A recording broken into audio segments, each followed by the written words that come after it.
All right, so here we are. It is 3 o'clock. I didn't notice any participants say that they were going to join, so I don't know. I think anyone will be joining. So I guess we can just get forward here and start this presentation.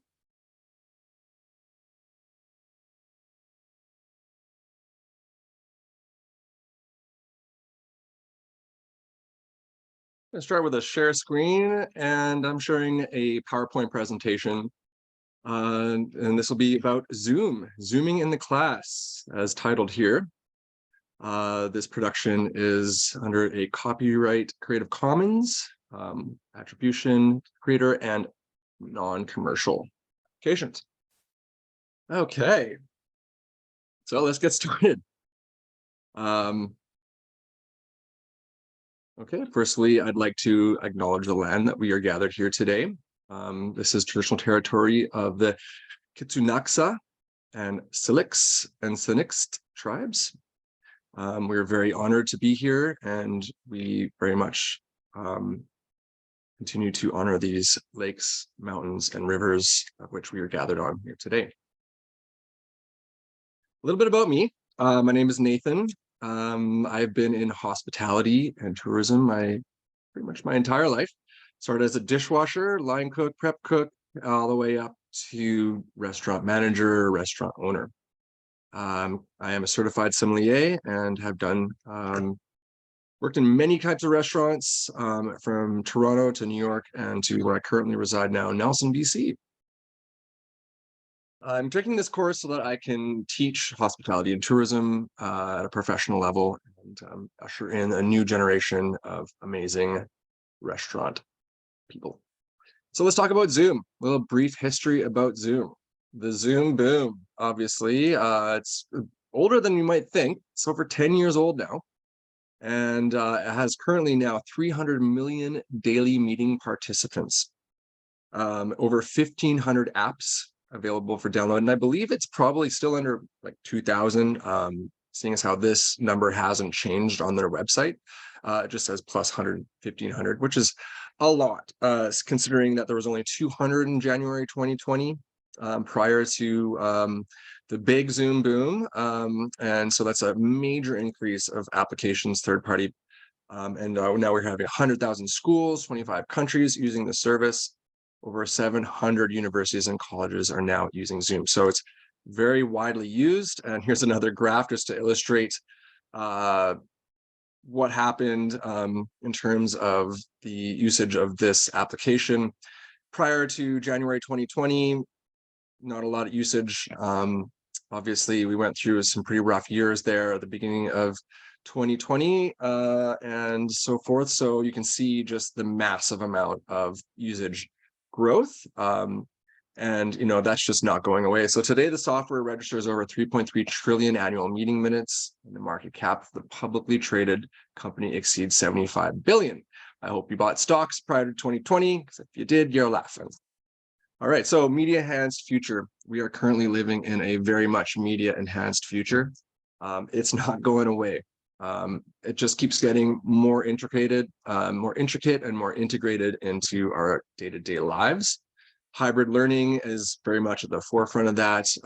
Anybody who had kids during the pandemic, obviously, are very aware of this platform and how useful it is, and really very much not going away now that it's been integrated into the lives of so many younger people.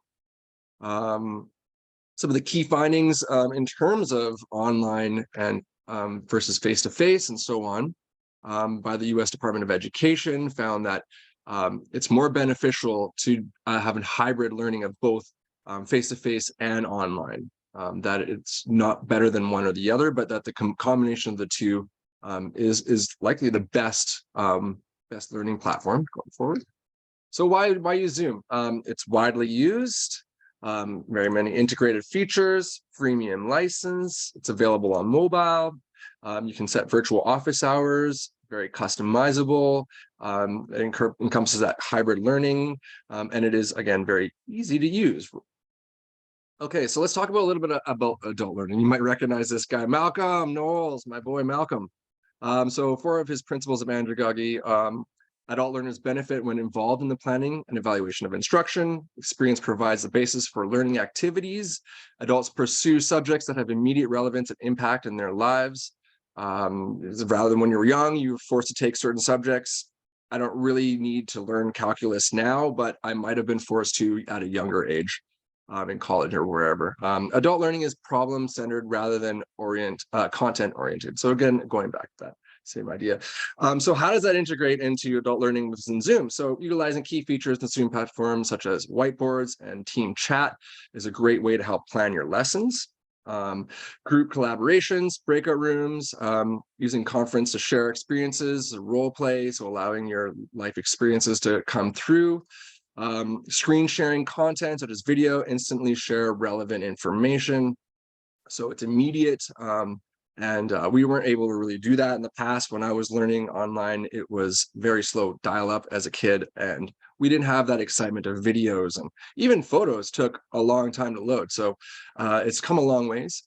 Using breakout rooms to problem solve questions, share research, and to make new discoveries is another really powerful way to use this as an educational tool. Okay, so some of those Zoom features we kind of just mentioned there. Video conferencing, we're all very aware of. We've been doing that since the days of Skype. Screen sharing, very useful tool. Group chat meetings. So this is something that we'll go into a little bit further.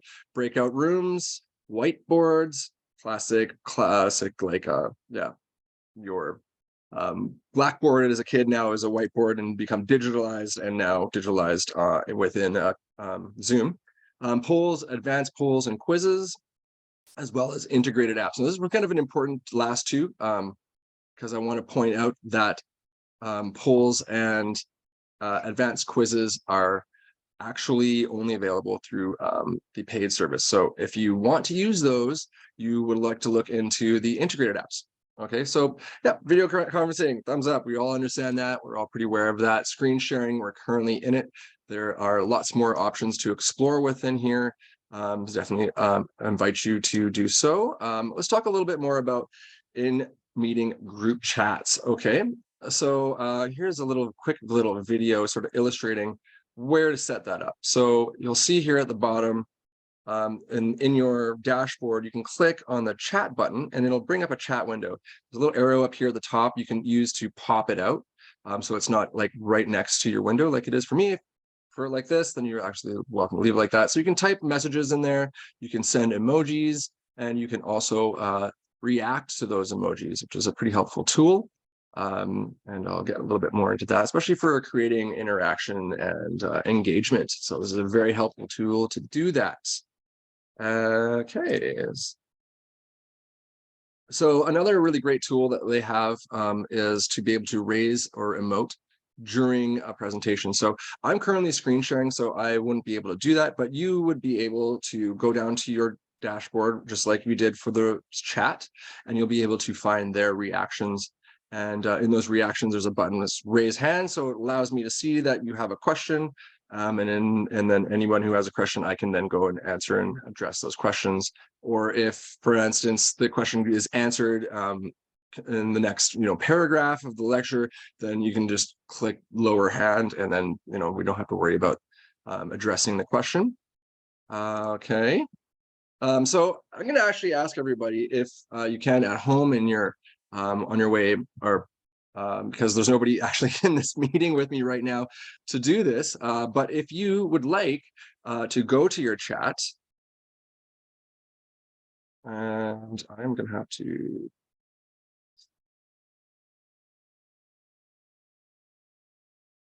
open the chat here, and you will be able to write a message. So hi, there we go, and so on and so forth. And I would actually like to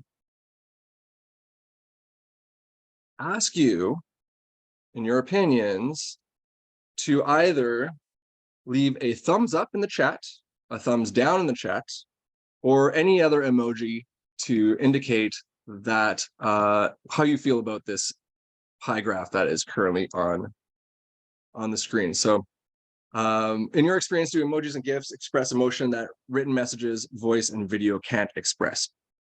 If you feel like that's a yes, big thumbs up, like I do, then therefore you can just go ahead and write that in the chat or down or not sure. And it just gives the presenter an opportunity to kind of get an assessment of where people are at and what they're thinking, using the chat or the reaction options that are available here in Zoom. Okay, so let's start talking about breakout rooms then.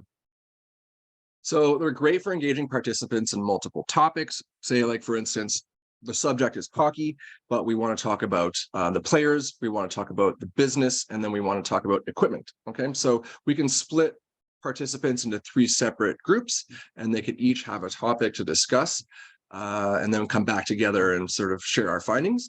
Candid discussion. So this is enable you to have a direct conversation with somebody or multiple people. If they have a very personalized question or comment or concern they want to address, or would just like some one-on-one clarification, this is a great way to do that. Also, more engagement for larger groups. So you have a group of 40 people. It's pretty hard for everyone to sort of be engaging at the same time. So you might want to break up those 40 people into smaller rooms, 10 rooms of 4 people or 4 rooms of 10 people or so on, and allows them to have a more in-depth and close conversation and engagement regarding any particular topic. That is, again, it leads to close collaboration. So allowing for a large group of people may have a lot of different specific knowledge or abilities or and so on and so forth. So you allow people to sort of break into separate rooms that meet their needs and requirements. And it is a great way for them to collaborate closely and then maybe bring back everybody to share their findings. Here's a great video on using breakout rooms. I highly recommend checking it out. The link will be in the end. It explains everything in depth, which is something that's a little bit tricky to do here as we working and doing this demonstration. So definitely encourage you to go and check this out on your own. So that brings us to the next function, Zoom whiteboard. So whiteboards, just like back in the day, we had blackboards. Now we have whiteboards, and then we have digital whiteboards. Some classrooms are equipped with these incredible technology, but it is integrated right here into our meetings now. So they're very easy to use. Sharing is in real time, so you can see my mouse moving around the whiteboard just as I can see any other collaborators. If they are have permission to collaborate on the whiteboard, then they will be able to in real time add, remove anything they would like. That includes symbols, words, images, and you can even have pre-made slides before going into the meeting. Real-time offline collaboration. So in terms of offline, I mean more off meeting. Both, you can work on your whiteboards while not connected to the internet, or you can be in real-time collaboration in a whiteboard without being in a Zoom meeting. So you could be opening your whiteboard and have anyone else who has access can also be working alongside you whilst not in a meeting. Demonstrative or collaborative. So you can use them purely as demonstrative, just to allow you to illustrate ideas or information, or you can have it as a collaboration so people can work together to add and or change things as they go. Here's another really great video on Zoom whiteboard. As you can see, this fella here really loves the whiteboard function. I highly recommend watching it. It was very informational, and yeah, some more. There we go. So the new whiteboard, he's very excited about it. Polls and quizzes, very useful tool to evaluate and educate, as well as engage and even excite, depending on how you use them. They're very useful for that quick engagement. You get instant feedback. The advanced polls link to breakout rooms, so you can ask questions that, depending on answers, will allow you to separate and group different listeners and participants into different groups where they can have further discussion based on the answers of the questions that you pose them in the polls. So that's the advanced poll option. And there's also quizzes that are all available with a paid Zoom subscription. So if you're using the freemium like me, is unfortunately unavailable to use these options, which actually leads us to our next one, integrated apps. So there are integrated apps that allow you to run polls and quizzes or various other types of things that Zoom may not currently offer. So again, there's over 1,500 available third-party apps. They're very easy to integrate. Additional features that you can't find in Zoom, and tools such as polls and quizzes, right? So we're going to focus on one. This one's called Poly. This is a polls and quiz tool that I have really found very useful. It's straightforward, easy to use. There's lots of online support. It includes polls as well as quizzes, and students can access while offline. Here are some of the items that you can have. So hot takes, just quick questions, icebreakers, question answers, word cloud using multiple choice, open text, or ratings are all ways. So it's an exciting way to engage, educate, and evaluate the learning process and receive feedback from participants in real time. Okay, so here's an example of a Poly, just a really ice-breaking type question, get some feedback from your participants right away. So how to add it, quite simple. You just go to your app here, the Zoom app, and you can see here, my dashboard's a little small right now because the window is a little small. That's why it's under more. So I've clicked on apps and I've gone to discover and typed in Poly. There it is, just get, add, and it's going to ask you some questions. Just basically, if this is the account that you'd like to have it to, it tells you sort of what's available, what it can and can't do, and allows you, just skip right back. So you can also allow the app to use the shared access permissions. So this is something that I like. Maybe you want to look more into it. Maybe you know more about it than I do. Please feel free to comment on it after the fact. But I found it very useful to have on. And then there you are, just click like that, open, boom. And as you can see, when I made this video, it was prior to doing this presentation, which was scheduled. So you can see here that my Zoom class that was scheduled showed right up here in my Poly. And if I click that, it'll bring me to the window where I can then start adding hot topics and questions and various things like that just by using this add Poly tool right over here. Yeah. So here we go. I'm actually going to show you how to do it. So we're going to click on add Poly to this meeting, hot takes, and Puma is the best sports brand. It's just auto-filled for me. And there we go. We have a question prepared and ready to go for this presentation. Unfortunately, none of you are here to participate. So perhaps on the next one, we can maybe run something like this together. Okay, so how to add Poly while you're in, how to share it rather, while you're in a Zoom meeting. So for instance, if any of you joined today and didn't already have this third-party app installed into your Zoom, it's very easy to share it with everybody. So you would just, if I'm sharing my screen right now, I would leave my sharing screen and go to my apps. And in the app window here under Poly, it'll allow you to go ahead and click on this lovely little button up here and invite users to use the app.